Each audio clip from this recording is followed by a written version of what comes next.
எத்தனை சாமி வந்ததையா, இது எந்தெந்த சாமி தந்ததையா, எத்தனை பாட்ட சொன்னதையா, அதை சுத்துற பூமி கண்டதையா, அடிச்சு வீசும் காத்துலையும் அந்த தகப்பனாச சுத்துதையா, பிடிச்சு பூக்கும் விதையிலும் ஒரு வம்சத்து கதையே உள்ளதையா,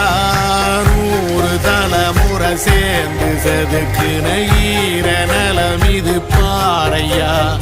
வாழும் வரையிலும் நீயும் விதைக்கிற கடமை இருக்கு கேளையா, கோடி விளக்காயேந்தி கிடந்த வீடும் இருண்டது ஏனையா, மாட விளக்கா நீயும் வரத்தான் வீடும் ஏங்கி நிக்குதையா.